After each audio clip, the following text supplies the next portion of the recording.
ہم سب کا یہاں جمع ہونا اس بات کی دلیل ہے کہ اللہ نے ہمارے دلوں میں اہل بیت کی محبت کو ڈالا ہے۔ دنیا کے بڑے بڑے سیاستدان لوگوں کو جب جمع کرنا چاہتے ہیں تو کبھی پیسے کی لالچ دیتے ہیں، لوگوں کو بلانے کے لیے گاڑیاں بھیجی جاتی ہیں، لیکن ذکر حسین کرنے کے لیے کسی کو کچھ دینے کی ضرورت نہیں ہے۔ لوگ خود بخود ذکر امام حسین کے لیے جمع ہو جاتے ہیں۔ جمع ہونا کمال نہیں ہے۔ کئی لوگ ہیں کئی چیزوں پہ جمع ہوتے ہیں، میلے لگتے ہیں لوگ جمع ہوتے ہیں، سرکس لگتی ہے لوگ جمع ہوتے ہیں، لیکن جس طرح شہد کی مکھی شہد پہ جمع ہوتی ہے، اسی طرح کالی مکھیاں گندگی پہ جمع ہوتی ہیں۔ جمع دونوں ہوتی ہیں، لیکن فرق یہ ہے ایک شہد کے پیچھے ہے، ایک گندگی کے پیچھے ہے۔ تو ہم جس محبت کے لیے جمع ہوئے ہیں وہ ایک پاک محبت ہے۔ اصل چیز جس کو سمجھنے کی ضرورت ہے وہ یہ ہے کہ سیم محبتیں، ایک جیسی محبتیں، ایک جیسے جسم، ایک جیسی آنکھیں خدا نے ہم سب کو دی ہیں۔ کوئی انسان کسی انسان پہ برتری نہیں رکھتا اس اعتبار سے کہ مثلا میرے پاس مال زیادہ ہے یا میرے پاس اولاد زیادہ ہے۔ اللہ نے ہم سب کو ایک جیسا جسم دیا۔ مثلا بہت بڑا مالدار ہو تو اس کی بھی 2 آنکھیں، یہ نہیں کہ زیادہ مال آنے سے انسان کی 4 آنکھیں ہو جائیں۔ بہت زیادہ بندہ غریب بھی ہو تو اس کی بھی 2 آنکھیں، یہ نہیں کہ غربت کی وجہ سے اس کی 1 آنکھ ہو جائے۔ تو جسم کے اعتبار سے خدا نے سب کو ایک جیسا بنایا ہے۔ جہاں فرق انسان پتہ چلتا ہے وہ ایمان کے اعتبار سے۔ دکھنے میں جناب حر کے بدن کو بھی دیکھو گے ویسا ہی ہے، اور دکھنے میں اگر کوئی شمر کے بدن کو دیکھے تو وہ بھی ایسا ہی ہے، لیکن فرق یہ ہے کہ حر کے بدن پر حسین سلام دے رہے ہیں اور شمر کے بدن پر آج تک لعنتیں برس رہے ہیں۔ یہ بہت ایک راز کی بات آپ کی خدمت میں عرض کر رہا ہوں کہ حسن جیسا امام، محبتوں کا معیار، اخلاقوں کا معیار، اگر کسی ایسے انسان کے ساتھ اس کی زوجہ زیادتی کرے جو اخلاق کا برا ہو تو بات سمجھ میں آتی، لیکن حسن جیسا امام جو خلق عظیم کا معیار ہے، لیکن حسن جیسے امام کو اس کی بیوی زہر دے دے۔ یہ تاریخ کے واقعات پڑھی، یہ قرآن بار بار جو قصوں کو نقل کرتا ہے انسان کو بیدار کرنے کے لیے۔ قارون کون ہے؟ حضرت موسیٰ کا کزن ہے، رشتہ دار ہے۔ زبیر کون ہے؟ مولا علی کی پھوپھی کا بیٹا ہے۔ بی بی صفیہ اتنی بہادر بی بی تھی کہ جنگ خندق جب ہو رہی تھی، ایک یہودیوں کا شخص آیا اور مسلمانوں کو ورگلانے کی کوشش کر رہا تھا، اور اس خاتون نے ایک صحابی کو کہا کہ اسے منہ توڑ جواب کیوں نہیں دیتا، اسے مارتا کیوں نہیں؟ اس نے کہا میں صرف شاعری جانتا ہوں لیکن کسی کو مارنا مجھے نہیں آتا۔ تو یہ خاتون ہوتے ہوئے جناب صفیہ، انہوں نے ایک بھاری چیز اٹھائی اور اس بندے کو مارا اور وہیں پہ واصل جہنم ہو گیا۔ ایسی بہادر بی بی ابو طالب کی بہن ہے۔ ان کے بیٹے ہیں جناب زبیر، پھوپھی کے بیٹے ہیں، اتنا قریبی رشتہ ہے، لیکن جنگ جمل میں علی ابن ابی طالب کے سامنے کھڑے ہو جاتے ہیں۔ ایسے ایسے لوگ جن کا آنا جانا تھا۔ یہ واقعات جب آپ سنتے ہیں کہ سیدہ کے گھر پہ آگ لگی، کبھی سنتے ہیں کہ شمر نے امام حسین کا گلا کاٹا، ذرا تاریخ بھی پڑھیے شمر تھا کون؟ جنگ صفین میں علی ابن ابی طالب کے ساتھ ہے، یعنی امامت علی کروا رہے ہیں، پیچھے نماز شمر پڑھ رہا ہے، شانہ بشانہ جنگ صفین میں مولا علی کے ساتھ ہے، اور ایک وقت آتا ہے قاتل حسین بنتا ہے۔ عمر ابن سعد بچپنے میں امام حسین کے ساتھ بڑا ہونے والا، یہ نہیں کہ عمر سعد کو پتہ نہیں تھا کہ حسین ابن علی کون ہے، لیکن وہی عمر سعد قتل حسین کا خط لے کر آتا ہے، اور کربلا کے میدان میں سب سے پہلا تیر چلانے والا، جنگ کی ابتدا کرنے والا عمر سعد ہے۔ اکثر مسلمان یہ بھول جاتے ہیں، کہتے ہیں اتنے قریبی رشتے، دشمنی کیسے ہو سکتی ہے؟ فلاں دوست تھا، وہ دشمن کیسے ہو سکتا ہے؟ لیکن تاریخ یہ بتاتی ہے کہ بیوی نے بھی زہر دیا۔ ابو جہل کون ہے؟ ابو لہب کون ہے؟ سگے ہیں رسول خدا کے، کبھی پتھر مار رہے ہیں، کبھی تکلیفیں دے رہے ہیں۔ یہ خطرے کی گھنٹی ہر اس انسان کے لیے کہ کبھی یہ مت سمجھنا تمہارا بہت قرابت داری والا رشتہ ہے۔ کبھی کبھی کوئی ایسی چیزیں ہیں جو تجھے قریب ترین رشتوں سے بھی کیا کر دیتی ہیں، دور کر دیتی ہیں۔ ہمیں کئی گاؤں میں ایسے قصے نظر آئے کہ بھائی بھائی کا دشمن بن گیا۔ وجہ کیا ہے؟ زمین کا ٹکڑا۔ پنجاب کا ایک واقعہ، ایک شخص نے اپنی 4 پھوپھیوں کو قتل کر دیا صرف 50 ایکڑ زمین کے لیے۔ بھتیجوں نے چچاؤں کا قتل کر دیا۔ ہسٹری خود کو دہرا رہی ہے، کیونکہ انسان وہی انسان ہے، خواہشیں وہی خواہشیں ہیں، ضرورتیں وہی ضرورتیں ہیں۔ کل اگر تخت و تاج کے لیے جھگڑا ہو رہا تھا تو مت سمجھنا آج تخت و تاج کے لیے جھگڑا نہیں ہوگا۔ کل اگر شہرت کے لیے، مقام کے لیے گلے کاٹے جا رہے تھے تو یہ مت سمجھنا کہ آج گلے نہیں کاٹے جائیں گے۔ تو یہاں پہ قرآن نے کہا کہ قل لا اسألکم علیہ اجرا الا المودۃ فی القربى۔ اس زندگی کے راز کی کنجی اگر تجھے مل گئی تو اس زمانے میں تو خود کو بچا سکتا ہے۔ آج کے زمانے میں جنت کو کمانا بھی بے انتہا آسان ہے، اور جہنم تو ویسے ہی تیار ہے، اس کے لیے کوئی زحمت کرنی نہیں ہے آپ کو۔ جنت بھی بڑی آسان ہے۔ پیارے پیارے صحابی رسول کے سامنے کہنے لگے یا رسول اللہ، کہ آپ کی امت میں ہم سے بھی کوئی بہتر ہے؟ ہم نے آپ کو دیکھا، ہم نے آپ کا ساتھ دیا، ہم نے جنگوں میں شرکت کی۔ نبی نے فرمایا ہاں، تیرے بعد آنے والی امت ہوگی جو تجھ سے بھی زیادہ بہتر ہوگی۔ تعجب سے کہنے لگے یا رسول اللہ، ہم مددگار والسابقون السابقون اولئک المقربون، سب سے پہلے ہم نے ہجرت کی، ہم نے آپ کی مدد کی۔ یا رسول اللہ، آپ کی خاطر ہم نے پتھر کھائے، جانیں قربان کی۔ کہاں تم بہتر ہو، اللہ اس کا اجر بھی تمہیں عطا کرے گا، لیکن تم نے محمد کو دیکھ کر محمد کا کلمہ پڑھا، تم نے میرے معجزوں کو دیکھ کر مجھے مانا، لیکن ایک امت آئے گی جس نے مجھے دیکھا نہیں لیکن میرا کلمہ پڑھے گی۔ ہم میں سے کس نے علی ابن ابی طالب کو دیکھا ہے؟ ہم میں سے کس نے محمد رسول اللہ کو دیکھا ہے؟ ہم نے دیکھا نہیں، پر ہم نے کیا پڑھا ہے؟ کلمہ پڑھا ہے۔ کیا سارے کلمے پڑھنے والے کا؟ نہیں، مجھے دیکھا نہیں لیکن مجھ پر ایسا ایمان ہے جیسا تم لوگوں کا محمد پر ایمان ہے۔ فرمایا یہ قیامت میں آگے آگے ہوں گے، ان کے لیے بولا جائے گا یوم تری المؤمنون والمؤمنات یسعی نورہم بین ایدیہم وبایمانہم، ایسے لوگوں کو لایا جائے گا جن کے چہروں سے نور نکل رہا ہوگا۔ عالم برزخ والے، عالم قیامت والے رشک آئیں گے، اے کاش ایسا نور ہمارے چہروں سے بھی نکلتا ہے۔ تو ایسا بننے کے لیے مطلب آج کے زمانے میں، جس زمانے میں آپ رہ رہے ہیں، دنیا کا مشکل ترین زمانہ ہے۔ ایسا نہیں کہ اگر آپ کو مولا علی سے محبت ہے تو دوسرے کو کسی اور سے محبت نہیں ہے۔ یہ زمانہ بڑا عجیب ہے۔ اگر آپ سیدہ سے محبت کرتے ہو تو اس مسلمان میں کچھ ایسے ہیں جو ان کے قاتل سے محبت کرتے ہیں۔ آپ کسی کو روک نہیں سکتے کسی سے محبت کرو یا نہ کرو۔ کچھ وہ ہیں جو علی سے محبت کریں اور کچھ وہ ہیں جو امیر شام سے محبت کریں۔ اسی کربلا میں کچھ عاشق حسین ہیں اور کچھ ایسے ہیں جو عاشق یزید ہیں۔ آپ لوگوں کو محبت سے روک نہیں سکتے، جس طرح مکھی کو روک نہیں سکتے اسے کہاں بیٹھنا ہے۔ اب یہ تو ہر انسان کا ظرف ہے، کوئی مکھی شہد پہ بیٹھتی ہے، کوئی مکھی گندگی پہ بیٹھتی ہے۔ اب یہ تیری مرضی ہے، تو در علی کا نوکر بن۔ یہ تو آپ کی سلیکشن ہے نا۔ دو چیزیں یاد رکھیے زندگی میں، ایک ہے سلیکشن، ایک ہے ریلیشن۔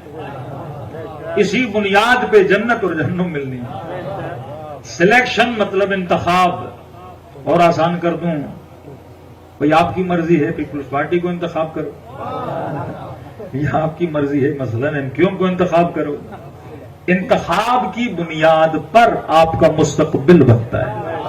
ہاں، جس کو آپ انتخاب کرو گے آپ کی مرضی ہے. دوسرا ہے ریلیشن. ایک ہے انتخاب، ایک ہے رشتہ بنانا. آپ کی مرضی کس کے ساتھ رشتہ بناؤ اور آپ کی مرضی کس کا انتخاب کرو، کیونکہ ریلیشن انتخاب کے بعد بنتا ہے. زندگیاں بن جاتی ہیں اچھے انتخاب سے، زندگیاں بگڑ جاتی ہیں برے انتخاب سے. اگر زوجہ فاطمہ جیسی انتخاب بہترین ہے، مددگار ہوتی ہیں بچوں کی تربیت میں، گھر کے رہن سہن میں، یہ بیوی سکون لاتی ہے. بہترین مومن لیکن زندگی بیچارے کی تباہ ہو گئی، غلط جگہ سے شادی کر لی. انتخاب برا تھا. جوان ہے، نمازی، روزے دار، عزادار، ماتم، مجلسی، لیکن کسی غلط خاتون کے چکر میں پڑ گیا. انتخاب انسان کا اگر غلط ہو، سکون تباہ، ایمان تباہ. پر میں عقل مند وہ ہوتا ہے جس کا انتخاب اچھا ہوتا ہے. میں نے کہا مکھی مکھی ہوتی ہے، کوئی شہد کا انتخاب کرتی ہے، کوئی گندگی کا انتخاب کرتی ہے. تو یہ تیری مرضی ہے، تو کس کا انتخاب. لیکن انتخاب ہوتا کس بنیاد پر ہے؟ اس بنیاد کا نام ہے محبت. ایک ہے محبت عاقلانہ، ایک ہے محبت عارفانہ، ایک ہے حیوانی محبت. اب میں نے یہ سوچنا ہے کہ میرے دل میں جو محبت ہے وہ محبت کون سی ہے. دیکھیے آپ کی موبائل پہ میسج آتا ہے، آسان کر کے سمجھا رہا ہوں. کبھی دوست کا میسج آتا ہے، سلام کیا یا علی مدد کی، آپ نے اسے جواب دیا، دعا دی، آپ نے بھی بدلے میں دعا دی. لیکن ایک آدمی منکر ہے، آپ نے مجلس کروائی، اسے بڑا غصہ آیا اور اس نے مسئلہ لکھ دیا، کافر کافر شیعہ کافر. اس کا بھی تو میسج آیا آپ کو، آپ نے کہا یہ تو جاہل ہے، آپ نے اس کا جواب نہیں دیا. جو مومن ہے آپ نے اس کا کیا دیا؟ جواب دیا. جس طرح آپ کے موبائل میں میسج آتے ہیں، اسی طرح اللہ نے ایک موبائل دیا ہے جس کا نام دماغ ہے. ہاتھ کے موبائل کے سگنل ٹاور سے ملتے ہیں، دماغ کے موبائل کے سگنل آپ کی روح سے کنیکٹڈ ہیں. اس کے اندر بھی سگنل آتے ہیں، لذی یوسوس فی صدور الناس من الجنۃ والناس. کچھ سگنل کو وسوسہ بولتے ہیں. یوسوس فی صدور، یہ تیرے وجود کے اندر وسوسہ کرتا ہے، میسیجز بھیجتا ہے. من الجنۃ والناس، یہ مت سمجھنا میسج صرف شیطان بھیجتا ہے. شیطان بھی بھیجتا ہے، انسان بھی بھیجتے ہیں. آپ کو پہچاننا ہے کہ جو میسج مجھے آ رہا ہے وہ رحمان کی طرف سے ہے یا شیطان کی طرف سے. اگر میسج علوی ہے، اگر میسج زینبی ہے تو اسے جواب دینا ہے. لیکن اگر میسج شیطانی ہے تو میں نے اسے روک لینا ہے. اکثر ہم غلطی یہ کرتے ہیں کہ ذہن میں جو خیال آتا ہے ہم اسے روک نہیں پاتے. فوراً چیک کرو یہ جو خیال آ رہا ہے یہ کس محبت میں مجھے گرفتار کر رہا ہے. یہ محبت عقل کی بنیاد پر ہے یا محبت شہوت کی بنیاد پر ہے. یہی لوگ جو قاتل اہل بیت بنے، ان کی غلطی یہ تھی، یہ غلط محبت کے اندر پھنس گئے تھے. اگر حکومت کی محبت نہ ہوتی کبھی قاتل سیدہ نہ بنتے. اگر تخت کی محبت نہ ہوتی، رے کی حکومت کی محبت نہ ہوتی تو کبھی قاتل حسین نہ بنتا. اگر امام حسن کی بیوی کے دل میں حسن کی محبت ہوتی تو آج دنیا اس پر سلام بھیج رہی ہوتی. لیکن آج حسن کی بیوی ہوتے ہوئے لعنتیں سمیٹ رہی ہے. کیوں؟ کیونکہ غلط محبت میں گرفتار ہو گئی. اس لینا کو لالچ دی گئی، کچھ کہتے ہیں 4 لاکھ درہم کی لالچ دی گئی. وہ زہر بھیجا جو روم سے منگوایا گیا کہ بادشاہ روم نے خط میں لکھا، جب حاکم شام نے زہر منگوایا تو اس کو خط میں لکھا کہ یہ زہر کسی نمازی کو نہ دینا، یہ زہر کسی اللہ کے نیک بندے کو نہ دینا، کیونکہ اگر اس زہر کا ایک قطرہ بھی اگر نہر میں ڈالا جائے تو ساری مچھلیاں تڑپ کے مر جائیں. اس قدر سنگین زہر دیا اور اپنی بیوی اپنے شوہر کو کیا دے؟ زہر دے. یہ معاملات آپ کے ریپیٹ ہوتے ہیں. کتنے کیسز پاکستان میں آپ سنتے ہیں بیوی نے شوہر کو قتل کر دیا، بیٹے نے باپ کو مار دیا، بھائی نے بھائی کو مار دیا، کیونکہ ہم غلط محبتوں کے شکار۔ مجلس کا مطلب یہ ہے تیری محبتوں کو خالص کرے۔ دیکھیے مثلا آپ کے وجود میں 4 محبتیں، محبت زنجیر کی طرح ہوتی ہے، انسان کو جکڑ دیتی ہے۔ بندہ پاکستان میں ہے لیکن بیٹے سے محبت ہے، بیٹا کینیڈا میں ہے، اسے چین نہیں ہوتا، حالانکہ بیٹا دور ہے، لیکن محبت زنجیر کی طرح ہوتی ہے، اسے اس سے جدا نہیں کرنے دیں۔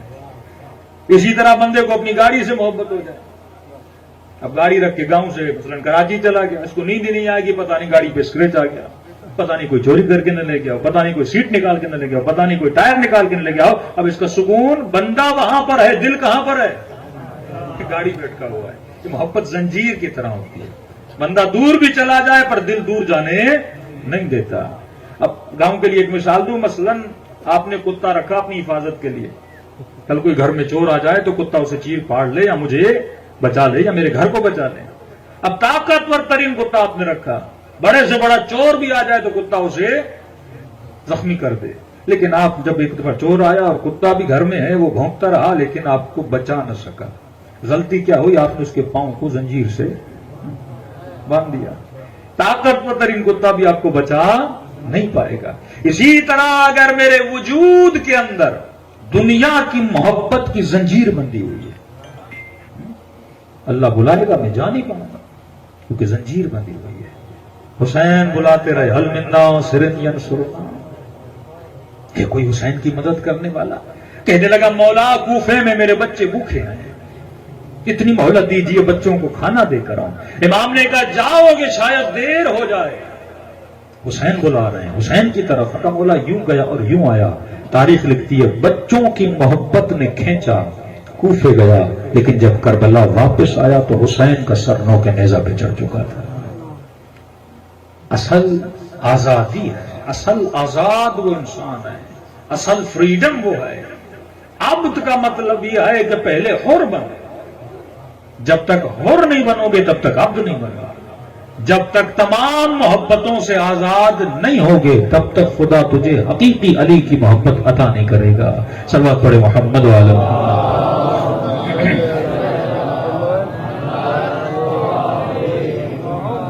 تو الا المودۃ فی القربى کا مطلب یہ ہے کہ اپنے وجود کو تمام محبتوں سے کیا کرو؟ آزاد کرو۔ محبت بڑی خطرناک چیز ہے۔ محبت اگر عاقلانہ ہو، عاقلانہ محبت کا مطلب ایک ایسی محبت جو مجھے دنیا میں بھی فائدہ دے، جو مجھے آخرت میں بھی فائدہ دے، ایسی محبت جسے خدا نے بقا دی ہو۔ مثلا آج کسی حسن کے عاشق بن جاؤ اور اس محبت میں گرفتار ہو جاؤ، جب تک چہرہ حسین ہے تب تک محبت رہے گی، اور جیسے حسن ختم ہوا محبت بھی ختم ہو گئی۔ کسی کو کسی سے محبت کرو اس کی امیری کی وجہ سے، اور جیسے بندہ فقیر ہوا دوست سارے چلے جاتے ہیں۔ یہ وہی گندگی ہے جس پہ مکھیاں جمع ہوتی ہیں۔ آپ کو یہ ڈیفائن کرنا ہے کہ اگر یہ بندہ میرا دوست بنا ہے تو کس وجہ سے؟ مال کی وجہ سے، مقام کی وجہ سے، شہرت کی وجہ سے، تخت کی وجہ سے۔ کیونکہ علی کو جب حکومت ملی تو طلحہ بھی آ گئے، زبیر بھی آ گئے، کئی لوگ جمع ہوئے، لیکن علی کو تخت ملے نہ ملے سلمان علی کے پھر بھی ساتھ تھا، قمبر پھر بھی ساتھ تھا، مالک پھر بھی ساتھ۔ یہ امتحان بشر ہوتا ہے کہ علی سے محبت کرو علی کی وجہ سے۔ تبھی مولا علی کا جملہ کہ اے خدا، علی نے جنت کی لالچ میں تجھے سجدے نہیں کیے، علی نے جہنم کی خوف میں تجھے سجدے نہیں کیے، علی نے تجھے سجدے اس لیے کیے کیونکہ علی نے تجھے لائق سجدہ پایا۔ کہیں ایسا تو نہیں ہماری بھی اہل بیت سے کوئی لالچ والی محبت ہو؟ علی قسیم النار والجنہ ہے، جہنم میں اور جہنم کو تقسیم کرنے والا، تو ہم مولا علی سے محبت کریں گے اور سیدھا جنت میں۔ دیکھیے دھوکہ آپ کسی کو نہیں دے سکتے، وہاں خالص مال کو خریدا جاتا ہے، ملاوٹ نہ دنیا میں چلتی ہے نہ آخرت میں چلتی ہے۔ ہاں کسی کو مال کی پہچان نہ ہو نا، اسے تو دے سکتے ہو، لیکن علی کو کون دھوکہ دے؟ کہتے ہیں 2 پٹھان مر گئے، قبر میں ایک پٹھان کو اٹھایا گیا، ملائکوں نے پوچھا تیرا نام کیا ہے؟ کس نے کہا اخلاص خان؟ تو کا سورہ اخلاص آتی ہے؟ کہا آتی ہے؟ کا سنا اس نے پڑھا قل اللہ وحد اللہ الصمد لم یلد پورا پڑھ دیا کا جا امتحان میں پاس ہو. دوسرے سے پوچھا تیرا نام کیا ہے؟ اس کا نام تھا یاسین خان. اب اس نے سمجھا کہ مجھے بھی کہے گا یاسین پڑھو. اخلاص تو چھوٹا سا سورہ تھا. تو اس نے فوراً کہا کہ ملائک صاحب میرا نام تو یاسین ہے لیکن پیار سے مجھے کوثر بلاتے ہیں. تو ایسا نہیں کہ وہاں پہ بندہ ملائکوں کو دھوکہ دے رہے. وہاں دھوکہ نہیں چلتا. ملائک سوال پوچھے اسے بولے میں تو عزادار ہوں, میں تو ماتمی ہوں, میں نے تو مجلس کروائی تھی عارف کاظمی کو بلا کے. وہ کہے گا وہ تیرا عمل ہے, لیکن عمل قبول کس کا ہوتا ہے؟ بھائی لاکھ مجلسیں کرواؤ, لاکھ درود پڑھو, 100 زیارتیں کرو امام حسین کی, لیکن قبول کس کا عمل ہوتا ہے؟ اصل تو قبولیت ہے نا. انما یتقبل اللہ من المتقین قرآن کا اٹل فیصلہ ہے. میں عمل اس کا قبول کروں گا جس کے دل میں تقویٰ ہے. اب تقویٰ کیا ہے؟ کچھ کہتے ہیں تقویٰ خوف الہی کا نام ہے, لیکن میں کہتا ہوں تقویٰ عشق الہی کا نام ہے. کلمہ کیا ہے ہمارا؟ لا الہ الا اللہ. آج تک ہم نے سوچا کہ بھائی اس کا ترجمہ کیا ہے؟ لا الہ. اکثر لوگ ترجمہ کرتے ہیں کوئی خدا نہیں سوائے اللہ کی, لیکن یہ ترجمہ صحیح نہیں. قرآن کی آیت من اتخذ الہہ ہوا, مکے والوں کے لیے انہوں نے اپنا الہ کسے بنایا؟ اپنی ہوا و ہوس نفس. الہ کا مطلب ہے محبوب, الہ کا مطلب ہے معشوق, کیونکہ آپ سنتے اپنے محبوب کی. بندہ ہندو ہو, بندہ مسلمان ہو, بندہ مسیحی ہو, لیکن کرتا وہی ہے جو اس کا محبوب اسے کہے.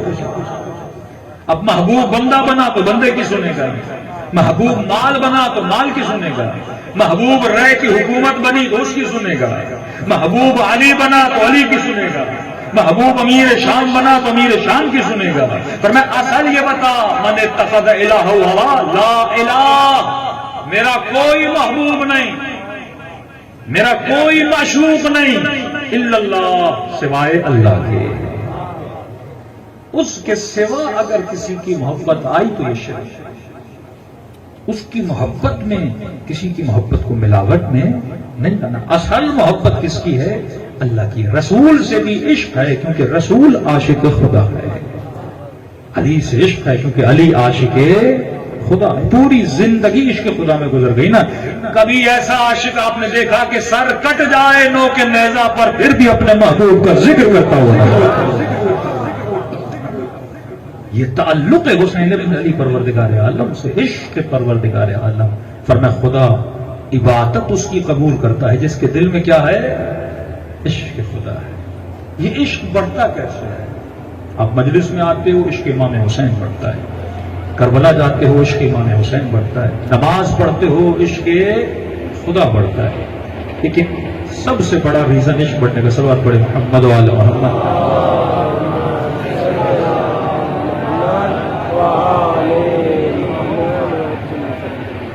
آج کل عشق کا بازار گرم ہے, مختلف عشق بیچنے والے, ہم خریدار ہیں.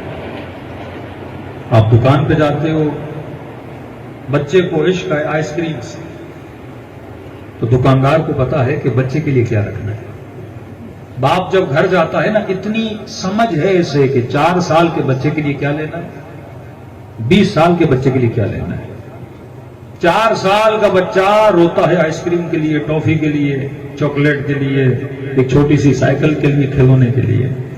لیکن 20 سال کا بچہ روتا ہے بابا شادی کرا دے. یہاں تو بچے بھی ماشاءاللہ بڑے ہیں.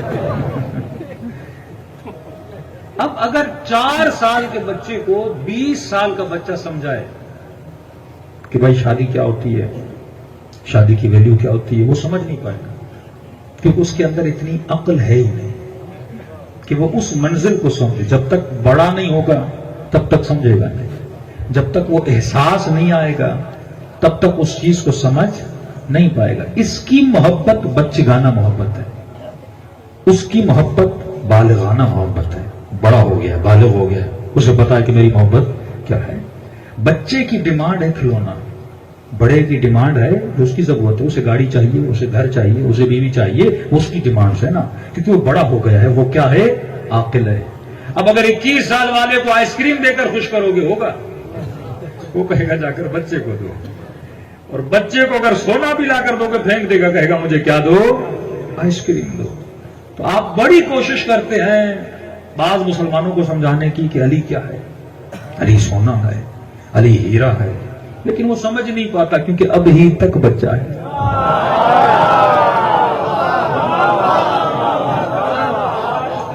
وہ تو کہتا ہے مجھے مٹی کے برتن دے, میں اسی میں خوش ہو جاؤں گا, مجھے مٹی کے کھلونے دے, میں اسی میں خوش ہو جاؤں گا. حر کو پتا تھا کہ حسین کی قیمت کیا ہے.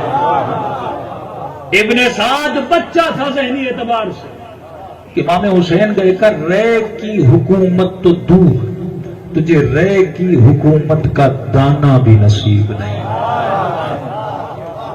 سودا کر تو مہنگا سودا کر, سستا سودا نہ کر. اور سودا بہترین وہی کرتا ہے جو عقل مند ہو.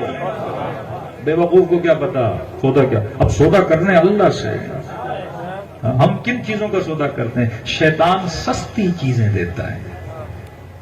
مولا فرماتے نہیں, آپ مہنگا سودا کر. اپنے وجود کا خریدار شیطان کو نہ بنا. اگر واقعاً عالم ارواح میں چلے جائیں تو ملائک دشمنان اہل بیت پہ ہنستے ہیں. وہ سمجھ رہا ہے میں نے سیدہ کو شہید کر دیا تو پتہ نہیں کامیاب ہو گیا, میں نے حسین کا سر قلم کیا تو پتہ نہیں میں کامیاب ہو گیا. ملائکۃ اللہ ان کی حرکتوں پہ ہنستے ہیں. کتنے گھاٹے کا سودا کیا ہے, تھوڑی سی دنیا کے لیے اپنی ابدی آخرت کو تباہ کر دیا. مولا فرماتے اگر خدا جنت کی خوشبو زمین پہ رہنے والوں پہ نازل کر دے تو یہ سارے اس خوشبو کو سونگ کے مر جائیں.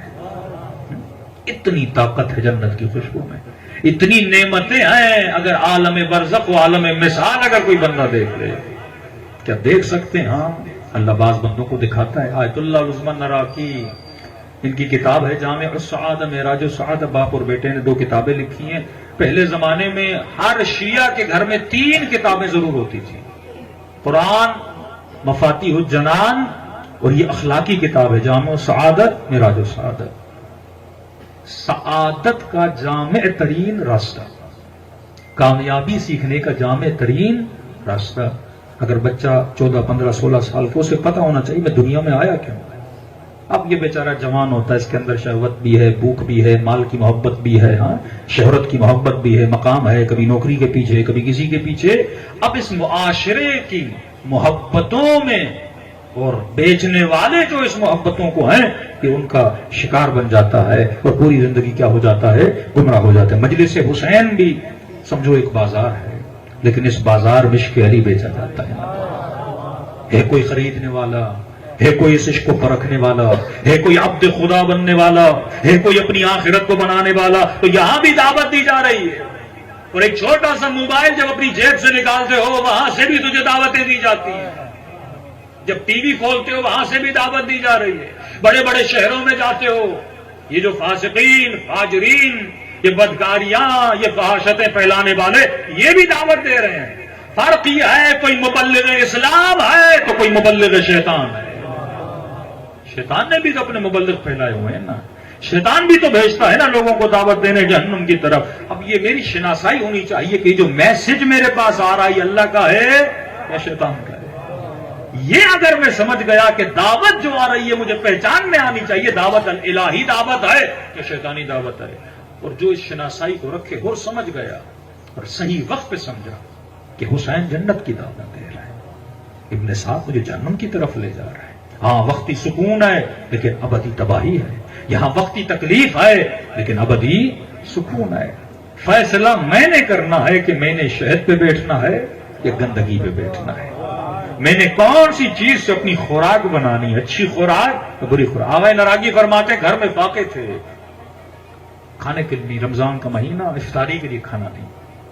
یہ بھی ایک علماء کی روش ہوتی تھی، جب پریشان ہوتے تھے، مستاصل ہو جاتے تھے، تو کہتے میں نے سوچا وادی السلام چلا جاؤں۔ وادی السلام میں ہزاروں انبیاء دفن ہیں، جن کا 1,24,000 کے قریب انبیاء اللہ نے بھیجے۔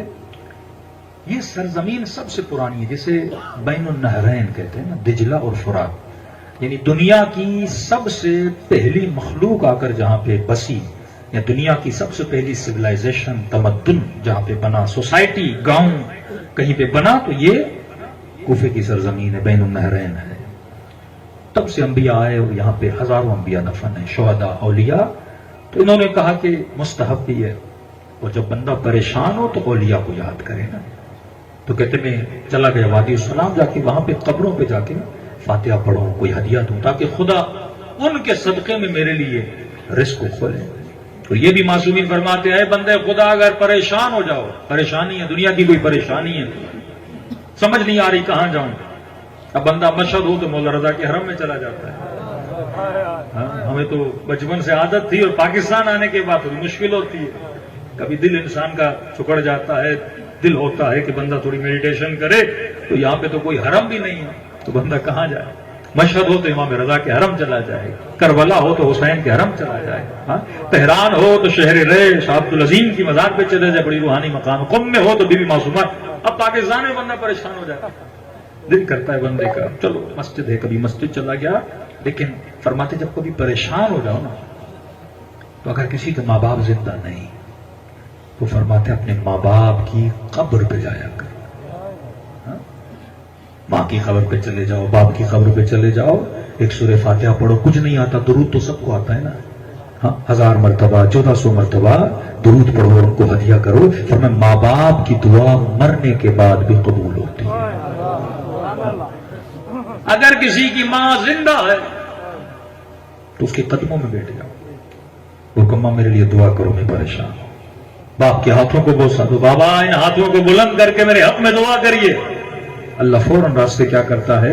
کھول دیتا ہے۔ بعض اوقات بڑے دروازے ہمارے قریب ہوتے ہیں لیکن ہم بڑے دور چلے جاتے ہیں۔ اللہ کہتا ہے قبولیت کا دروازہ تیرے گھر میں ہے، تو بھٹک کہاں رہا ہے؟ یہ ماں باپ قبولیت کے دروازے ہیں۔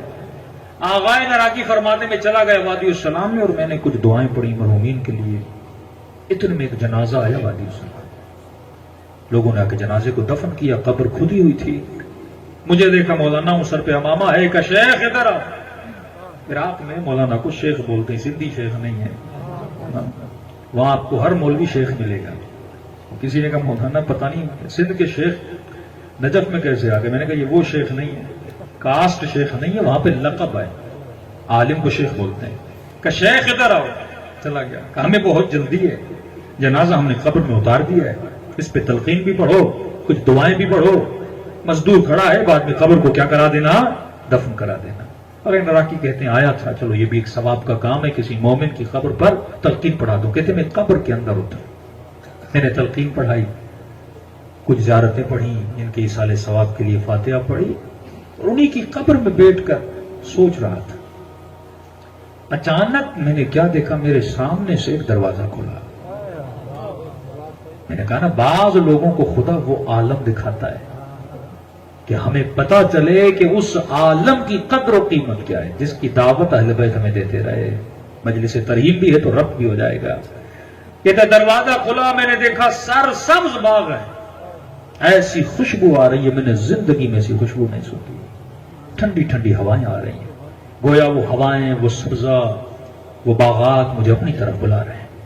کہتے ہیں اس دروازے کے اندر داخل ہو گیا، کیا دیکھا؟ بڑے بڑے قصر بنے ہوئے، لیکن ان قصروں کی دیواریں اینٹوں سے نہیں بنی، سونے اور چاندی سے خریدی گئی۔ کہتا جب قصر کے اندر داخل ہوا تو سیڑھیاں بنی ہوئی تھی، لیکن سیڑھیاں بھی جواہرات سے بنی ہوئی تھی، یاقوت و عقیق و زمرد و ان سے سیڑھیاں بنی ہوئی۔ اتنا خوبصورت قصر میں نے زندگی میں نہیں دیکھا، ایسے خوبصورت پرندے میں نے زندگی میں نہیں دیکھے، ایسی ہوائیں میں نے زندگی میں نہیں دیکھی۔ جب قصر میں اوپر گیا تو میں نے دیکھا ایک شخص بیٹھا ہے، اس کے اطراف میں کوئی 20-25 لوگ بیٹھے ہیں، گویا وہ اس سے سوال کر رہے ہیں اور وہ جوابات دے رہا ہے۔ میں بھی جا کے لوگوں کے ساتھ بیٹھ گیا۔ سوال کیا کیا جا رہا ہے؟ پہلا سوال یہ بتائیے ہمارا فلاں رشتہ دار زندہ ہے؟ بعض اوقات کہتا تھا ہاں زندہ ہے تو وہ کہتے تھے الحمدللہ. اگر کہتا تھا نہیں فلاں رشتہ دار مر چکا ہے، ان سب کے چہروں پہ مایوسی آ جاتی تھی. میں نے ان بزرگ سے پوچھا، میں نے کہا یہ دعائیں کر رہے ہیں فلاں زندہ ہے فلاں مر گیا، تو مایوسی کی کیا بات ہے اگر آپ کہتے ہیں مر گیا؟ کہ جب کہتا ہوں نا زندہ ہے یہ خوش ہوتے ہیں.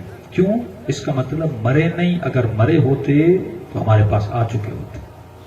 خوش ہوتے ہیں، ابھی بعد میں مریں گے تو ان سے ملیں گے. جب میں کہتا ہوں مر چکے ہیں تو ان کے چہرے اتر جاتے ہیں. کہ وہ کیوں؟ کہ اس کا مطلب مر چکے ہیں یہاں نہیں آئے. کہ یہ وہ جگہ ہے جہاں پہ نعمت والوں کو بھیجا جاتا ہے، جہاں پہ متقین کو بھیجا جاتا ہے، وادی السلام جسے کہتے ہیں. اگر یہاں نہیں آئے تو میں نعمتوں میں چہرہ نورانی سانپ نے ڈس دیا، پریشان ہو گیا، چہرے پہ عجیب سے تیور آ گئے، گویا شدید تکلیف میں آ گئے. پھر وہ سانپ چلا گیا، پھر ہم باتوں میں مشغول ہو گئے، پھر تھوڑی دیر بعد سانپ آیا، پھر اس نے ان کو ڈسا. میں نے کہا یہ سانپ کا ماجرا کیا ہے؟ آپ تو نیک ہیں، یہ سانپ آپ کو عالم برزخ میں کیوں ڈس رہا ہے؟ کہ میں نے زندگی میں ایک غلط فیصلہ کیا تھا جس کی سزا مل رہی ہے. جب تک وہ نہیں آئے گا معافی نہیں مانگوں گا، یہ سانپ مجھے ڈستا رہے گا. کیا فیصلہ کیا کہ ہمارے گاؤں میں ایک دکان تھی، میں گزر رہا تھا، اس دکان پہ دکاندار اور گاہک کا آپس میں جھگڑا ہو رہا تھا. دکاندار کہہ رہا تھا تو نے مثلا میرے 14,000 دینے ہیں، گاہک کہہ رہا تھا نہیں 13,000 دینے ہیں. 1,000 روپے پہ جھگڑا تھا. میں دونوں کو جانتا تھا اور جو گاہک تھا اسے بھی جانتا تھا، دکاندار کو بھی. میں نے کہا چلو میں تم دونوں کا فیصلہ کرتا ہوں کہ جو آپ بولو ہمیں منظور ہے. میں نے کہا نہ 13,000 نہ 14,000، 13,500. دکاندار نے کہا ٹھیک ہے، لیکن اس کی خاموشی بتا رہی تھی وہ اس فیصلے پہ راضی نہیں ہے، اور اس کا چہرہ بتا رہا تھا کہ وہ سچ کہہ رہا ہے، اس کے 14,000 بنتے. لیکن کیونکہ یہ جو گاہک تھا تھوڑا میرا جاننے والا تھا، میں نے فیصلے میں اس کی فیور کر دی کہ جب یہ کیا نا اسی کی سزا مجھے آج تک مل رہی ہے. اب 5 منٹ کے لیے سوچئے، 2 عام آدمیوں کے بیچ میں بندہ غلط فیصلہ کرے تو عالم برزخ میں سانپ ڈس رہا تھا. اور سوچ کے بتائیے اگر کوئی نبی کی بیٹی کے لیے غلط فیصلہ کرے کتنی سزا ہے. یہ چیزیں ہیں جو ہم سمجھ نہیں پاتے. کیوں؟ کیونکہ ہم عالم برزخ کو نہیں سمجھ پاتے. ہم نے سمجھا سب کچھ دنیا ہے. اللہ فرماتے ہیں جتنے لوگ آج زمین کے اوپر ہیں نا، ایک دن آئے گا یہ سارے زمینوں کے اندر ہوں گے. تاریخ کے واقعات، کیونکہ واقعاً نہ صحیح بخاری پڑھی جاتی ہے نہ صحیح مسلم پڑھی جاتی ہے. اگر اپنی کتابیں پڑھی جائیں تو اعمال نکل آئیں. جناب سعد بن معاذ بہت بڑے جلیل القدر صحابی، جنگ خندق میں زخمی ہوئے اور اس کے بعد علالت کے بعد شہیدوں کی دنیا سے چلے گئے. ان کا جنازہ جب اٹھا تو یہ واحد جنازہ ہے جس میں نبی ننگے پاؤں ہو کر چلے. بڑے بڑے اصحاب ایسے ہوتے تھے جن کی شان بیان کرنے کے لیے نبی نے اپنے پاؤں سے جوتیاں اتارتے. اصحاب نے کہا یا رسول اللہ آج تک ہم نے آپ کو اس حالت میں نہیں دیکھا. نبی نے فرمایا 70,000 ملائک ننگے پاؤں چل رہے ہیں اس کے جنازے میں. ایسا صحابی جس کو قبر میں کس نے اتارا؟ نبی نے اتارا. اچھے اعمال اپنی جگہ، لیکن جب کوئی غلطی کرتے ہو اس کا حساب تو اللہ کو دینا ہے نا. صحابی رسول ہے. یہ حدیث، یہ واقعہ ان مسلمانوں کے لیے عبرت ہے جو کہتے ہیں نہیں اگر کوئی صحابی بن گیا تو اللہ کوئی حساب و کتاب نہیں کرے گا. کوئی بھی ہو حساب تو ہونا ہے، کتاب تو ہونا ہے. اللہ حسیب ہے، اللہ عادل ہے. عام بندے کا بھی حساب کرے گا، عالم کا بھی حساب کرے گا، جاہل کا بھی، سب کا حساب لے گا وہ. اور جب قبر میں اتارنے کے بعد نبی باہر آئے تو جناب سعد کی ماں نے کہا مہلن مہلا، آئے سعد تجھے مبارک ہو اور جنت مبارک ہو. نبی نے کہا خبردار، جنت تو نہیں دے سکتی، اس کا فیصلہ اللہ نے کرنا ہے. خدا کو یہ مت کہا کرو کسے جنت دینی ہے کسے جنت نہیں دینی. جنت دینے کا فیصلہ اللہ کا ہے، نہ تیرا ہے نہ میرا. ہم دعا کر سکتے ہیں ہاں میرا صحابی اللہ جنت دے گا، لیکن خدا اپنی مرضی سے دے گا. ماں پریشان ہو گئی. 70,000 ملائک ننگے پاؤں چلے، قبر میں اتارا. کہا کیا ہے سعد کی ماں یہ بھی سن لے، ابھی ابھی سعد پر فشار قبر ہو رہا. اب فشار کا مطلب یہ نہیں کہ خدا نہ خواستہ وہ جنت نہیں جائے گا، جنت اپنی جگہ ہے، وہ تو جانا ہے، جو نیک ہے اسے جنت جانا ہے، لیکن یہ تو مطلب نہیں کہ اگر میں نبی کا صحابی ہوں یا علی کا صحابی ہوں یا علی کا ماننے والا ہوں یا نبی کا ماننے والا ہوں تو اللہ میرے اعمال کا مجھ سے حساب نہیں لے گا۔ حساب تو دے گا، جنت بھیجے گا، ہر مومن کو جنت جانا ہے، لیکن حساب اور کتاب کے بعد جنت جانا ہے۔ کافی فشار قبر ہو رہا ہے، ایک سرسبز ٹہنی لی اور ساتھ کی قبر پہ رکھی، تو جب تک سرسبز ہے فشار ہو رہا ہے، جیسے خشک ہو گئی فشار کیا ہو جائے گا؟ ختم۔ اب وہ 10 منٹ کا ہی فشار قبر کیوں نہ ہو، حساب تو دینا ہے، 5 منٹ کے لیے فشار قبر حساب تو دینا۔ سب نے کہا یا رسول اللہ اتنا نیک، نمازی، تہجد گزار، قرآن پڑھنے والا، شہید ہونے والا، زخم کھانے والا، اس کو کیوں فشار قبر ہو رہا ہے؟ فرمایا یہ اپنے گھر میں اپنی بیوی کے ساتھ سختی کیا کرتا تھا۔ اللہ نے اگر کسی کا اختیار دیا ہے اس کا مطلب یہ نہیں تو ظالم بن جائے۔ بیوی پر شوہر کی اطاعت واجب ہے، اب مرد ظالم بن جائے ڈنڈا لے کے کھڑا ہو جائے کا تھوڑا اخلاق کا سخت۔ یہاں پہ یہ حدیث فرمائی افضلکم ایمانا احسنکم اخلاقا، تم میں سے افضل ترین ایمان والا وہ ہے جس کا اخلاق سب سے اچھا ہو سکتا ہے۔ کوئی مومن، نمازی، تہجد گزار، ماتمی، سب کچھ پر اخلاق کا برا ہو، اور ایک دوسرا ہے جو تہجد بھی نہیں پڑھتا، بس واجبات ہی پڑھتا ہے لیکن اخلاق کا بڑا اچھا ہے، جنت میں مقام اس کا بلند ہوگا۔ تو مولا فرماتے ہم ہمارے شیعوں کی نشانی ہے کہ شیعوں کے چہروں پر ہمیشہ مسکراہٹ ہوتی ہے، مسکراہٹ ہوتی ہے۔ کہ اتنے کنجوس نہ بن، کسی کو پیسے کی مدد نہیں کر سکتا، مشورہ بھی نہیں دے سکتا، کم از کم ہنس کر اس کے دکھ کو تو دور کیا کر۔ احسنکم اخلاقا، پھر فرمایا تم میں سے سب سے بہترین اخلاق محمد کا اخلاق۔ اکثر لوگ کہتے ہیں نا بیویوں کے ساتھ نبی کا رویہ، کمزور ایمان والے، کوئی اخلاق نبی کا اچھا تھا نا، سب کے ساتھ اخلاق اچھا تھا۔ جس نے کچرا پھینکتی تھی نا ڈیری نبی کے سر پر، جب بیمار ہو گئی تو پھر رسول اس کی عیادت کے لیے گئے۔ یہی فرق ہے، مکتب اہل بیت تلوار سے نہیں بڑھا، اخلاق علی سے بڑھا ہے۔ 500 سال دشمنان اہل بیت کی حکومتیں رہی ہیں، 500 ایئرز، 300 سال بنو امیہ، تقریباً 200 سال عثمانی حکومتیں رہی ہیں، لیکن شیعہ کس طرح بڑھے؟ پورے سندھ کو ملا لیں، محمد ابن قاسم نے یہاں لوگوں کو مسلمان بنایا، کس کے زور پر؟ تلوار کے زور پر۔ حجاج ابن یوسف کا زمانہ تھا، یہ فتوحات جتنی ہوئی اکثر تلوار کا زور تھا، پورا ایران مثلا مسلمان بنا تلوار کے زور تھا۔ لیکن شیعہ کیسے بنے؟ ہمارے پاس تو کوئی حکومت ہی نہیں تھی، اخلاق کے زور۔ اور جو اخلاق سے مسلمان بنتا ہے وہ کبھی اسلام کو چھوڑتا نہیں۔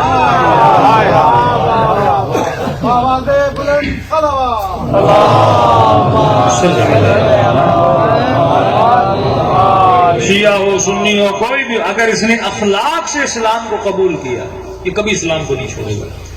لیکن اگر کسی نے تلوار کے زور پہ اسلام کو قبول کیا یہ بندہ کبھی بھی اسلام کو چھوڑ سکتا ہے۔ جیسے خوف گیا اس کے بعد فوراً اس چیز کو چھوڑ دیتا۔ صلوات پڑھے محمد وعلی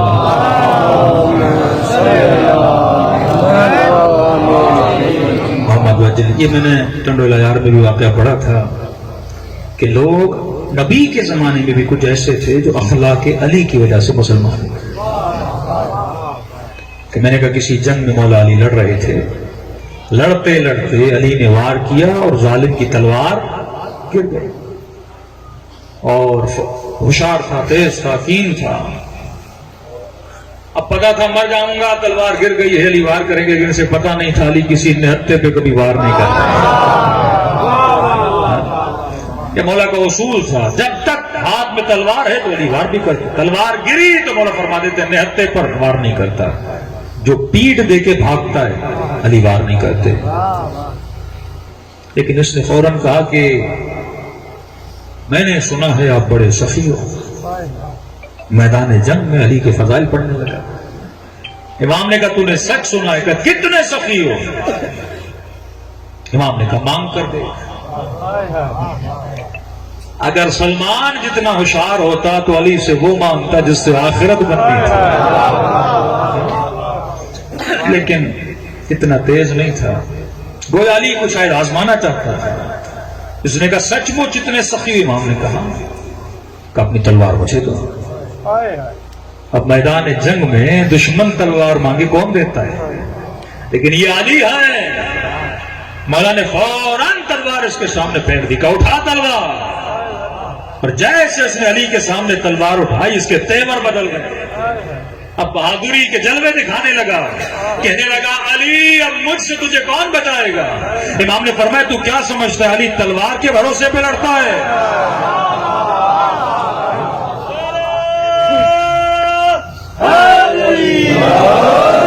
تو کیا سمجھتا علی تلوار کے بھروسے؟ وہ اور ہیں جو تلواروں کے بھروسے پہ لڑتے ہیں، علی اپنے خدا کے بھروسے پہ لڑتا ہے. اس نے جب یہ منظر و اخلاق علی دیکھا نا کہ اگر علی کا خدا ایسا ہے جس پہ علی کا اتنا بھروسہ ہے، اس خدا پر میں بھی ایمان لانا چاہتا ہوں. اس نے فوراً مولا کے ہاتھوں میں بیعت کی اور نبی کی طرف روانہ ہوا. اب مقابلہ تھا جنگ میں، میدان جنگ. دور سے اصحاب کرام دیکھ رہے تھے اور ان کو بات سمجھ میں نہیں آئی، اور اکثر علی ان کی سمجھ میں آتے بھی نہیں تھے. کبھی کسی نے لاب دہن پھینکا، علی کھڑے ہو گئے، چہر قدمی کرنے لگے. یہاں تو انہوں نے دیکھا کہ اب دور سے دیکھ رہے تھے، علی نے تلوار گرائی، پھر اپنی تلوار دی، پھر اس نے اپنی تلوار واپس دی، پھر علی کے ساتھ آنے لگا، کہنے لگا یا رسول اللہ علی کی ہمیں سمجھ نہیں آتی. کافر تھا، تلوار گری تھی، فوراً اسے واصل جہنم کر دیتے. علی کافر کو اسیر بنا کے لا رہے ہیں کہ یہی تو فرق ہے تجھ میں اور علی میں کہ تو اپنی تلواروں سے کافروں کو مارتا ہے، علی نے اپنے اخلاق سے اس کے کفر کو مارا.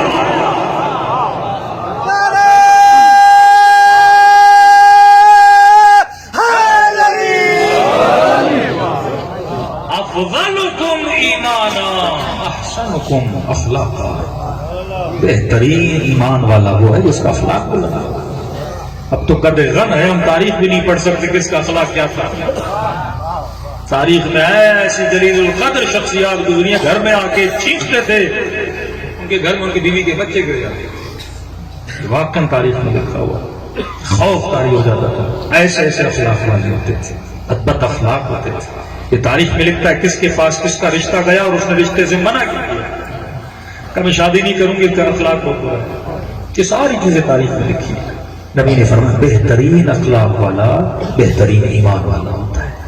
قیامت کا ترازو اخلاق پہ تولا جائے. جو بد اخلاق ہے، بد اخلاق اگر بیوی بھی ہے اور اگر وہ شوہر سے طلاق مانگتے، اللہ کہتا ہے اسے فوراً آزاد کر دو، ٹھیک ہے بد اخلاق ہے. اگر مانگ رہی ہے ایسے نہیں آپ گھر جا کے فوراً طلاق دے دو. اگر وہ مسجد ہے کہ مجھے چھوڑ دو میں تیرے ساتھ رہتی نہیں، اتنا تنگ کر دے گھر میں بھی نہ آئے، کوئی حق بھی ادا نہ کرے، تو فرماتے ایسی عورت کو آزاد کرنا بہتر ہے، سے اپنا قیدی نہ بنا. کیونکہ اخلاق کی بری شاید اس سے آزاد ہو کے کوئی بہتر اسے مل جائے جس سے وہ شاید اپنی زندگی کو بھی چلا سکے. بہترین اخلاق. اگر اخلاق برا، فشار قبر میں فشار ہو جائے. دوسری چیز جو فشار قبر کی باعث ہوتی ہے، واللہ اس بیماری سے بچیے، بہت زیادہ ہمارے معاشرے میں. نبی نے فرمایا جو نمیمہ کرتا ہے، نمیمہ کا مطلب سخن چینی. چار دوست ہوٹل پہ بیٹھے، ایک محفل میں بیٹھے، چاروں کی برائی کر رہے ہیں. فرمایا یہ کبھی بھی فشار قبر سے بچ نہیں سکتا. دوسرا جادوگر، جادو کرنے والا. الکاہن کا ساحر والساحر کالکافر. جو کافر ہے وہ جہنمی ہے، جو جادوگر ہے وہ کافر ہے. جادو سورہ بقرہ میں بتاتے ہیں کوئی بھی ایسا کام کرنا، کوئی ایسا عمل جو دو لوگوں کے بیچ میں کیا ڈالے، تفرقہ ڈال دے. دو دلوں کو جدا کر دو. خاتون نے فون کیا کہ میری ساس نے پتہ نہیں کون سا علم کیا، میرے شوہر نے مجھے چھوڑ دیا، تو دلوں کو جدا کر دو. اور واقعاً کوئی ایسا کرے تو فرماتی ہے کبھی بھی اللہ کے فشار قبر سے بچ نہیں سکتا، بلکہ یہ کافر ہو کر اٹھایا جائے گا، مسلمان ہو کر نہیں. ایک تو المیہ یہ ہے کہ ہم بعض گناہوں کو چھوٹا سمجھتے ہیں، تو بعض گناہوں کو ہم نے آسمان پہ اٹھا لیا ہے. اس خاتون نے کہا جب میری سانس نے یہ کیا، میں نے کہا کیا کیا؟ جب اس نے بتایا پھر ثابت ہو گیا کہ واقعاً اس نے ایسا علم کیا. میں نے کہا یہ بتاؤ تمہاری سانس نماز پڑھتی ہے؟ کا پابند ہے، تہجد گزار ہے، عابد ہے، زاہد ہے، بڑی نیک ہے ہمارے خاندان میں. میں نے کہا اگر اسے بولا جائے شراب پی کے پی کا استغفر اللہ ربی و تب، مولانا کیسی باتیں کر رہے ہیں، متدین ہے. میں نے کہا اسے بولا جائے قتل کرو کرے گی کا متدین ہے. میں نے کہا اگر اسے بولا جائے دوپٹہ اتار کے روڈ پہ چلو چلے گی کا متدین ہے. مولانا کیسی باتیں کر رہے ہیں. میں نے کہا اس کا مطلب اسے نہیں پتا جو کام اس نے کیا ہے وہ زنا سے بھی بدتر ہے. کیوں بولا غیبت و شک و، ہم بعض گناہوں کو بہت چھوٹا سمجھتے ہیں. قیامت میں جائیں گے پروردگار میں نے شراب نہیں پی، میں نے زنا نہیں کی، میں نے نماز پڑھی. اللہ کہے گا تو نے اس سے بدتر کام کیا. تو غیبت کر کے آیا تو مومنوں کو آپس میں لڑا کے آیا. ایسی محفلوں سے بچو جہاں پہ کسی کی برائی ہوتی ہے. 4 لوگ بیٹھے 4 لوگوں کی برائیاں، 4 خواتین بیٹھی 4 لوگوں کی برائیاں. اشد من الزنا، یہ زنا سے بات کرے. کیوں؟ بندہ نشہ کرتا ہے، انفرادی گناہ ہے، کسی کو نقصان تو نہیں دیا. بندے نے بدکاری کی، انفرادی گناہ ہے، کسی کو نقصان تو نہیں دیا. لیکن اگر تم نے کسی کی برائی کی، تم نے 2 لوگوں کو لڑایا، اسے کہتے ہیں فساد، مفسد فی الارض بنتا ہے. کیوں لوگ دشمن اہل بیت بنے؟ لوگوں کے دلوں میں علی کی برائی کی گئی. پیٹھ پیچھے باتیں کرنا. بھائی تمہیں کسی کی برائی پتا بھی ہے کہ تیرے اندر کم برائی ہے. اللہ اگر تیرے عیب لوگوں کو دکھا دے کوئی تجھے ہاتھ بھی نہ دے.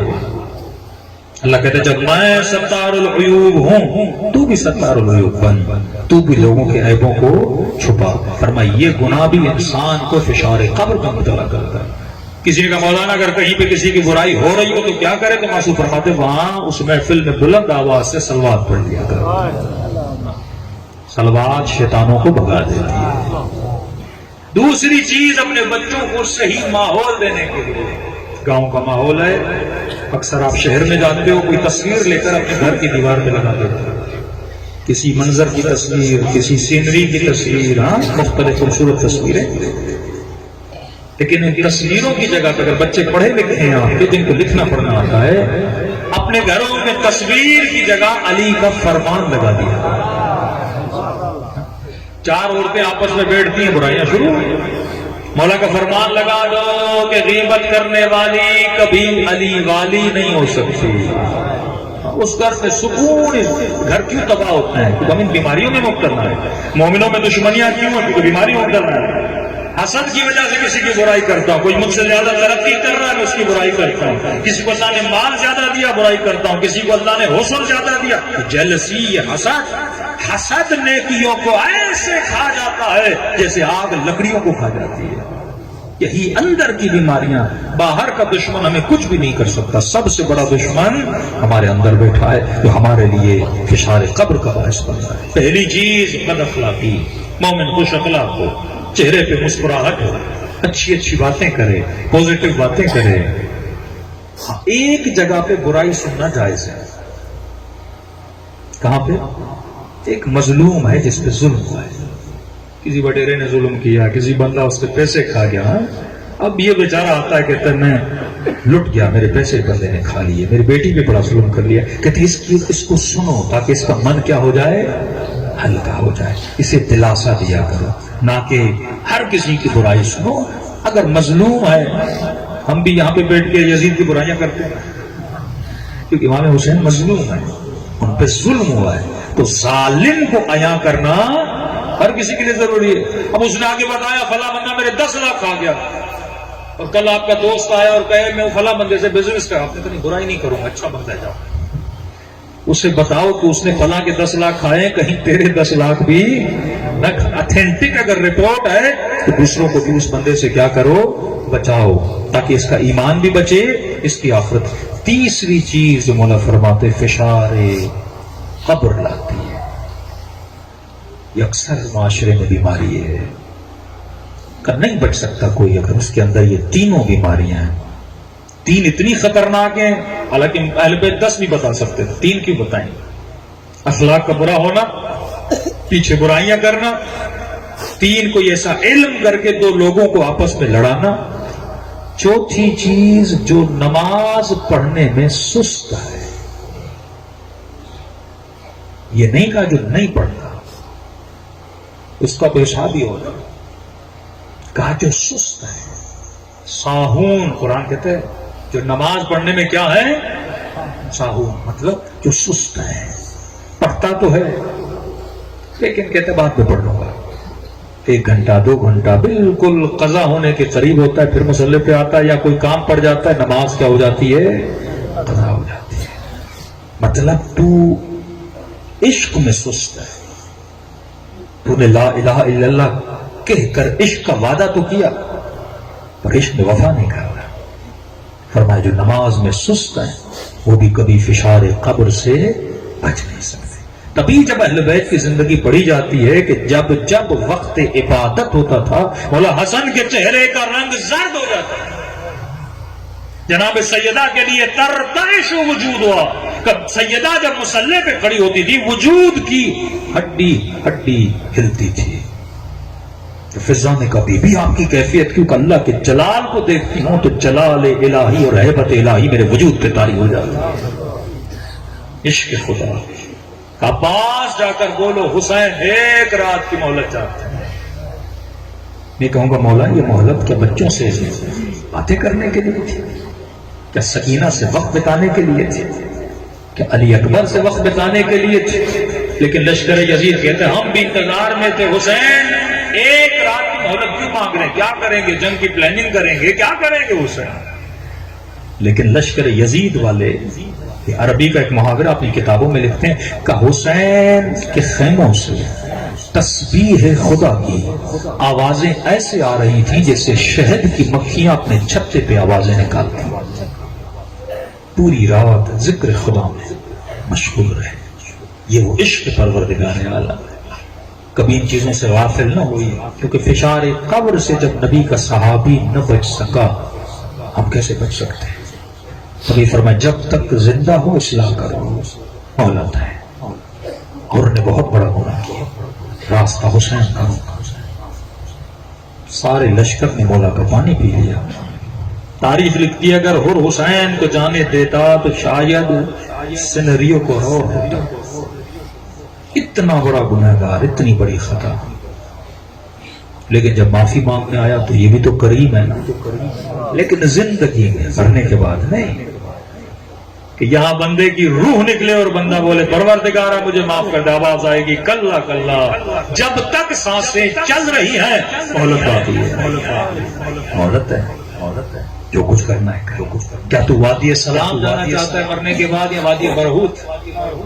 وادی سلام میں علی بیٹھے ہیں، وادی سلام میں حسنین بیٹھے ہیں، انبیاء اللہ بیٹھے ہیں، کتنی لذتیں ہوں گی وہاں پر بندہ دنیا کی چند لذتوں کے لیے شیطان سے غلط محبتوں میں ڈال کے تباہ و برباد کرے۔ سلمان بنو محسن تمام بنو، مالک اشتر بنو، اتنا مقام کہ سلمان کی روح مدائن میں قبض ہوتی ہے اور علی طیل عرض کر کے سلمان کا جنازہ پڑھانے لگا۔ یہ مقام حاصل کرو اپنے امام زمانہ سے، تاکہ اگر قبر آباد ہے دنیا بھی آباد ہے۔ فرمایا سوارو اپنے وجود کو جس طرح حر نے سنوانا تھا۔ قطعاً اہل بیت ہم سے نفرت نہیں کرتے، نہ خدا بندے سے نفرت کرتے، کہ تمہارے اعمال سے ہم بیزار ہیں، برا عمل ہے اسے چھوڑ دے تو بندہ قریب خدا بن جائے گا۔ مولا سے پوچھا مولا اگر گناہ سے توبہ کروں تو گناہ سے توبہ کی قبولیت کی نشانی کیا ہے؟ میں مولا حسین کی مجلس میں آیا، میں نے کہا پروردگارا میرے گناہوں کو بخش دے، مجھے یقین کیسے ہوگی؟ امام نے فرمایا ایک نشانی اگر تیرے اندر آ جائے سمجھ لو اللہ نے تیرے لاکھوں گناہ کیا کر دیے؟ معاف کر دیے۔ بندے نے 50 سال گناہ کیے ہیں، 2 منٹ میں 50 سال کے گناہوں کو معاف کروا سکتا ہے۔ بڑا میں نے کہا اس زمانے میں جنت کمانا بھی بڑا آسان ہے، جہنم جانا بڑا آسان ہے، کیونکہ دعوت گناہ اتنی زیادہ ہے، میڈیا ٹی وی، اب تو ماحول اور بگڑے گا، 5-7 سالوں میں آپ پریشان ہو جائیں گے۔ معصوم فرماتے ہیں یہ نشانی اگر ہے تو سمجھو کون سی؟ کہ جس گناہ سے توبہ کی ہے اگر اس گناہ کی نفرت اس کے اندر آ گئی تو سمجھ لو اللہ نے معاف کرے۔ مثال دو، آپ نے جوانی میں کوئی گناہ کیا، روئے بھی خدا معاف کر دے، لیکن جب اپنی تنہائی میں اس گناہ کو سوچتے ہو تو اپنے عمل سے گھن آتی ہے یا یادوں کو یاد کر کے سکون ملتا ہے؟ اگر بری ان یادوں کو یاد کر کے مزہ آ رہا ہے تو سمجھ لو ابھی تک گناہ معاف نہیں ہوا، لیکن اپنے عمل کو یاد کرو اور آنکھوں میں آنسو آ جائیں میں نے اللہ کے حضور میں گستاخی کیسی کی۔ اب آتے ہیں کربلا کی طرف۔ اور نے غلطی کی اور اپنی غلطی سے اتنی نفرت ہو چکی تھی اور کو اٹھا، آنکھوں پہ پٹی باندھی، ہاتھوں میں رسی باندھی، غلاموں کی طرح حسین ابن علی کے سامنے کھڑا ہو گیا۔ امام نے جب آنکھوں سے پٹی اتاری نے کہا اور آنکھوں پہ پٹی کیوں باندھی ہے؟ کہ مولا اے کاش اندھا ہو جاتا۔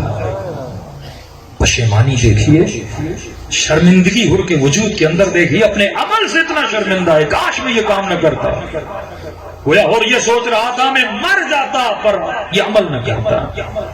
کہنے لگا مولا اے کاش اندھا ہو جاتا، زہرا کے لال کی آنکھوں میں آنکھیں ڈال کے نہ دیکھتا، میں نے بڑی بدتمیزی کی ہے۔ امام نے دعا دی، پھر دیکھا ہاتھ بھی رسی سے بندھے ہوئے ہیں۔ حسین نے اپنے ہاتھوں سے اور کی ہاتھوں کی رسیاں کھولی، کہا اور ہاتھوں میں رسیاں کیوں باندھی ہیں؟ پھر کہنے لگا مولا کاش یہ ہاتھ کٹ جاتے، آپ کے گھوڑے کی لجام میں نہ پڑتے، میں نے آپ کی سواری کو روکا تھا۔ امام نے جب یہ شرمندگی دیکھی نا، دعائے کمیل جب آپ پڑھتے ہیں نا تو جملے کیا ہے؟ نادمن نادم، معتذرن معذرت خواہ، منکسرن دل میرا ٹوٹا ہوا ہے، اے خدا میں نادم ہوں، میں شرمندہ ہوں، میرا دل ٹوٹا ہوا ہے کہ میں نے تیری دربار میں اتنی بڑی گستاخیاں کیسے کی۔ یہ شرمندگی جو دعائے کمیل میں ہے اگر محسوس کرو تو خدا گناہوں کو معاف کر دیتا ہے۔ اب اگر روح بدن سے نکلی تو فوراً وادی السلام میں جا کے علی کی زیارت بھی ہوتی ہے اور اس جنت میں جا کے بیٹھ کے ہو جہاں اصحاب علی وہاں پہ بیٹھے ہیں، لذتوں سے مالامال ہوتا ہے بندہ۔ امام نے جب شرمندگی کو دیکھا تو اور بے انتہا روئے جا رہا تھا۔ تاریخ کربلا میں کہ حسین نے اور سینے سے رسایا، واللہ ٹھنڈک کے لیے جملہ کافی ہے، کہ بھیا اور حسین کے سینے سے۔ بہت کم مقامات ہیں جہاں اہل بیت نے اپنے اصحاب کو یا غلاموں کو بھائی کہا ہے۔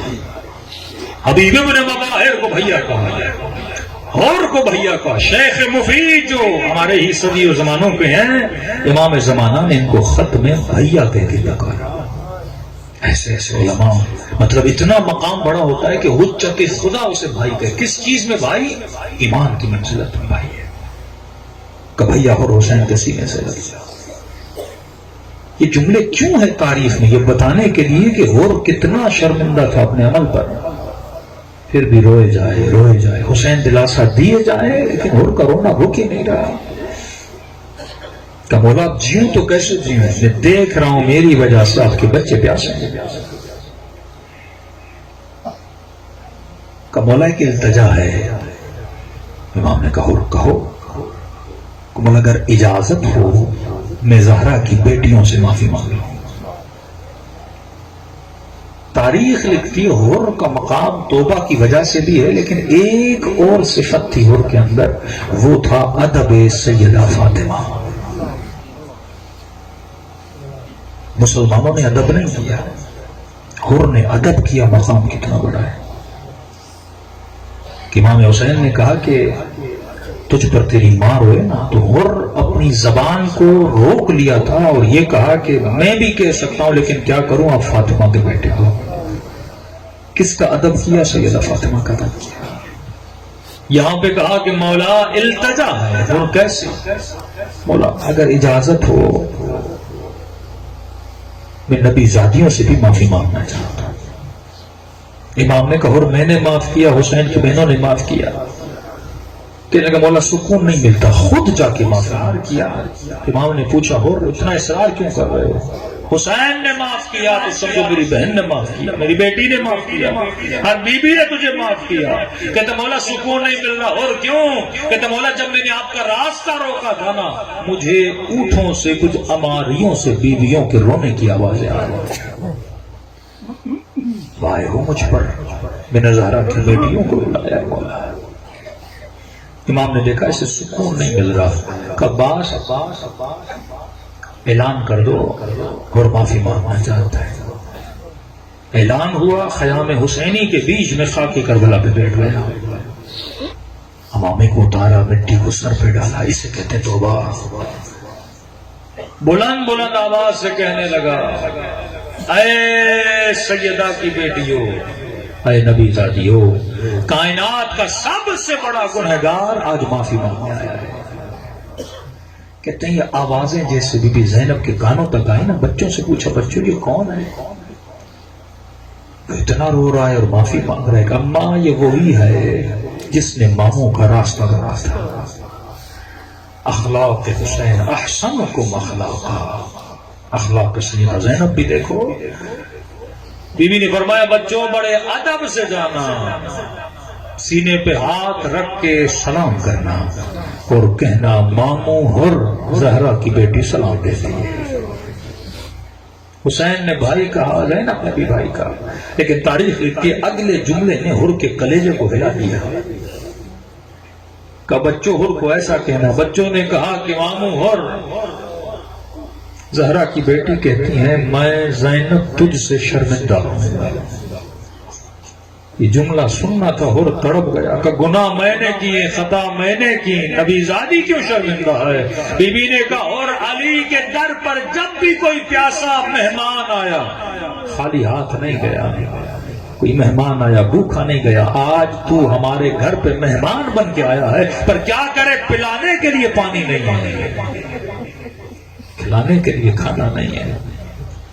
لیکن ایک بشارت دی سیدہ نے کہا حر قیامت کا دن ہوگا، اپنی اماں کو کہوں گی اماں حر اس وقت آیا تھا جب سب تیرے حسین کو چھوڑ کے چلے گئے تھے، نانا یہ حسین کے پاس تب آیا تھا جب آپ کا حسین تک وہ تنہا رہ گیا تھا، لہذا اسے جام کوثر پلائیے۔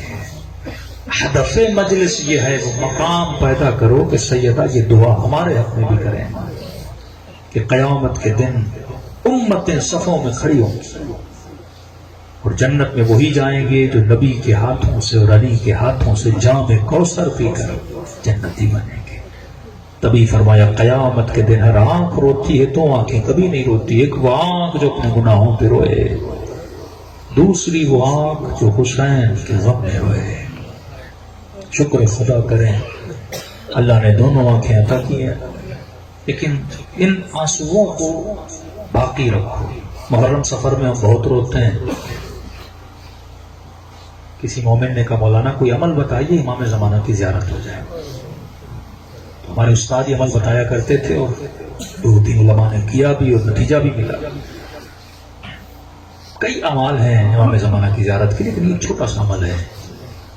فرمایا جو انسان ہر روز کسی نہ کسی واجب نماز کے بعد 2 منٹ ہی صحیح پر حسین پر گریہ کرے، 2 منٹ ہی صحیح ڈیلی بیسس پر واجب نمازوں کے بعد سجدے میں چلے جاؤ، کوشش کرو کوئی امام حسین کی مصیبت کو یاد کرو، سیدہ کی مصیبت کو یاد کرو۔ 1 سال تک اگر متواتر کوئی انسانی عمل کرتا ہے تو حجت خدا کی زیارت ہو جاتی ہے، کیونکہ ڈیلی بیسس پر یہ آنسو آپ کی آنکھوں کو کیا کرتے ہیں؟ پاک کرتے ہیں۔ اب یہ آنکھیں اس قابل ہوتی ہیں کہ فرزند زہرا کے چہرے کی زیارت کیا ہو؟ نصیب ہو۔ تبھی فرما قیامت میں ہر آنکھ روتی ہے، لیکن گناہوں پہ رونے والی آنکھ اور حجت خدا امام حسین کے غم میں رونے والی آنکھ کبھی نہیں روتی۔ فرمایا جو خلوص دل سے حسین کو سلام کرے خدا اسے ثواب زیارت امام حسین نصیب کرتا ہے۔ تو جس کو سلام نہیں آتا، میں اکثر کہتا ہوں لفظ حسین تو سب کو آتا ہے، تو کم از کم حسین کے اپنے مولا کو یاد کرے تاکہ اس مجلس سے ثواب زیارت اٹھا کر ہم اٹھے سب مل کے۔ السلام علی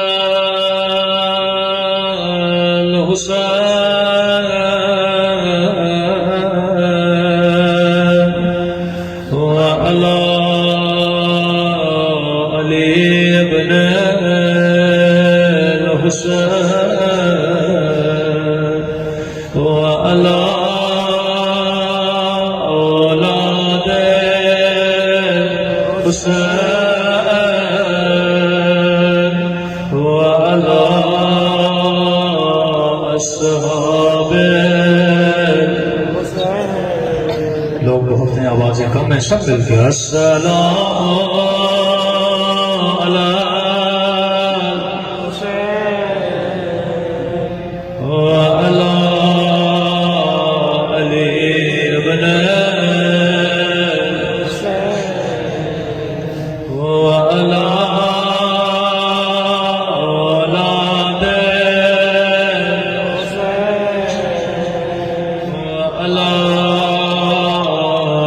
اصحاب سب مل کے بلند آواز سے السلام علی حسین وعلی علی ابن وعلی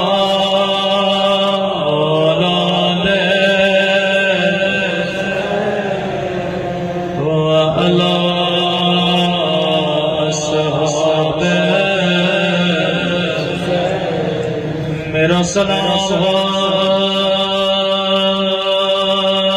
زینب کی لٹی ہوئی چادر پہ کائے سے رویا کرو جیسے بوڑھی ماں جب بیٹے پہ روتے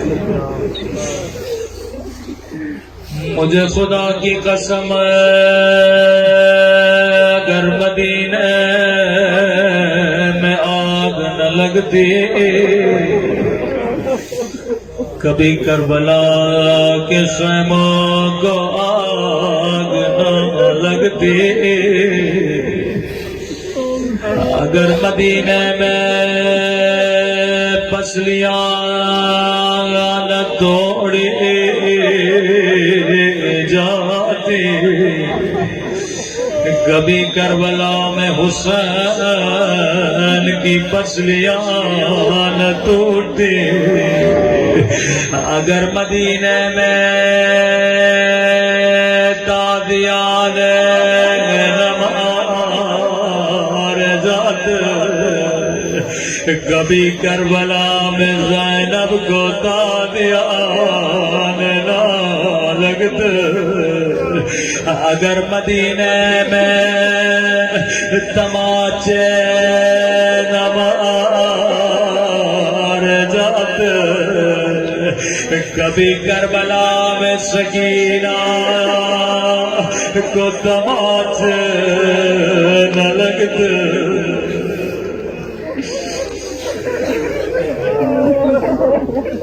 واللہ اگر مدینہ میں ظلم نہ ہوتا کبھی کربلا نہ ہوتے